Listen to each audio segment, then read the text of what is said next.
Assalamualaikum warahmatullahi wabarakatuh. Perkenalkan, saya Rahmawati dengan NIM 241230010.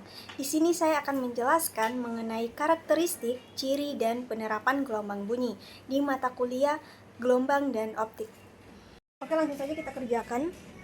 Di mana diketahui di soal itu waktunya sama dengan 2 sekon.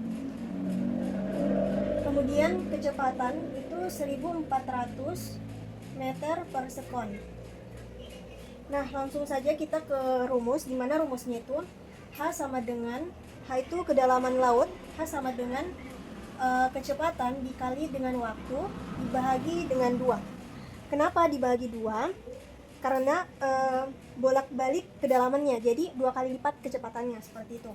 Nah, langsung saja kita kasih masuk nilainya, di mana H kedalaman laut sama dengan, kan kecepatan itu 1400 meter per sekon, jadi kita tulis 1400 dikali waktunya berapa, waktunya 2, dikali dengan 2 dibagi 2.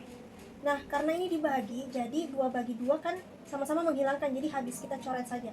Nah, hasilnya itu sama dengan 1400. Tuh. Jadi jawabannya kita dapat itu C, 1400 meter. Oke, untuk mengerjakan soal nomor 2 kita harus mencari yang diketahui dulu. Oke, yang diketahui, kan diketahui itu gelombang bunyi merambat dengan kecepatan berarti 300 meter per sekon. Nah, apabila panjang gelombangnya itu 25 cm, berarti lambdanya itu ada di 25 cm. Berapa frekuensinya? Kan yang ditanyakan itu frekuensi, berarti F-nya itu berapa? Oke, kemudian kita menggunakan rumus. Kita menggunakan rumus dengan kecepatan sama dengan lambda dikali dengan frekuensi, sehingga frekuensi sama dengan cepat rambat dibahagi dengan lambda. Nah, kita kasih masuk nilainya, di mana frekuensi sama dengan kecepatan nilainya 300. Oke, 300 dibahagi, karena lambdanya di sini masih 25 cm, kita harus rubah ke meter dulu. Berarti 25 cm kita rubah ke meter, berarti hasilnya 0,25 meter.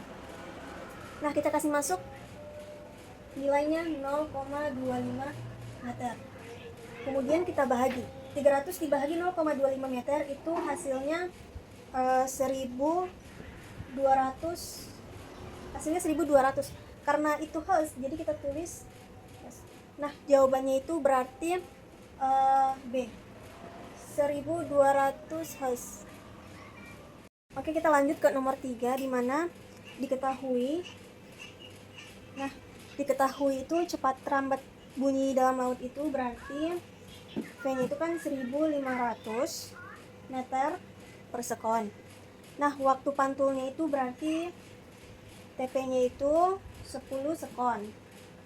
Nah, untuk mencari kedalaman lautannya, kita menggunakan persamaan, di mana persamaannya itu H sama dengan 1/2 dikali kecepatan dikali dengan waktu pantulnya. Nah, kemudian kita kasih masuk nilainya, berarti hanya 1/2 dikali kecepatannya kan 1500 dikali dengan 10.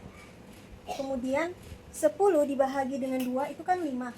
5 dikali 1500.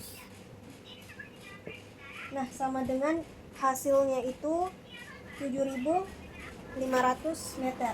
Berarti jawabannya itu ada di C, 7500 meter. Oke, kita lanjut ke penjelasan. Gelombang bunyi merupakan gelombang mekanik longitudinal yang merambat melalui medium seperti udara, cairan, atau padatan, sehingga tidak dapat merambat di ruang yang hampa. Kemudian, pada proses perambatannya, partikel medium bergetar sejajar dengan arah rambat gelombang. Nah, itu membentuk rapatan dan regangan. Kemudian karakteristik utama gelombang bunyi itu meliputi ada frekuensi, amplitudo, panjang gelombang, dan cepat rambatnya. Kemudian frekuensi menentukan tinggi rendahnya nada yang didengar, sedangkan amplitudo itu berkaitan dengan kuat atau lemahnya bunyi, intensitasnya. Kemudian panjang gelombang menunjukkan jarak antara dua titik yang sefase. Dan cepat rambat bunyi dipengaruhi oleh sifat-sifat medium seperti kerapatan dan elastisitas.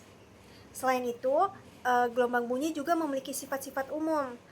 Gelombang seperti pemantulan itu menyebabkan gemah, pembiasaan saat melewati medium yang berbeda, difraksi saat melewati celah yang sempit, serta interferensi akibat perpaduan dua gelombang. Nah, di dalam kehidupan sehari-hari dan bidang teknologi, gelombang bunyi memiliki banyak penerapan penting dalam komunikasi. Bunyi digunakan untuk berbicara, mendengar, serta menghasilkan musik melalui alat musik. Nah, di bidang kelautan, gelombang bunyi dimanfaatkan dalam teknologi sonar untuk mendeteksi objek di bawah air dengan memanfaatkan pantulan gelombang ultrasonik. Nah, kalau di bidang medis, gelombang ultrasonik digunakan dalam alat USG untuk menghasilkan citra organ dalam tubuh tanpa prosedur invasif. Dengan memanfaatkan pantulan gelombang dari jaringan tubuh yang memiliki impedansi akustik yang berbeda. Kemudian selain itu juga, gelombang bunyi juga dimanfaatkan dalam industri untuk pengujian material tanpa merusak. Kemudian pengukuran jarak menggunakan sensor ultrasonik serta dalam rekayasa akustik untuk merancang ruang kedap suara atau peredam bunyi. Seperti itu. Itu saja yang bisa saya sampaikan. Mohon maaf apabila salah kata. Semoga bermanfaat buat kalian semua. Wassalamualaikum warahmatullahi wabarakatuh. Bye bye.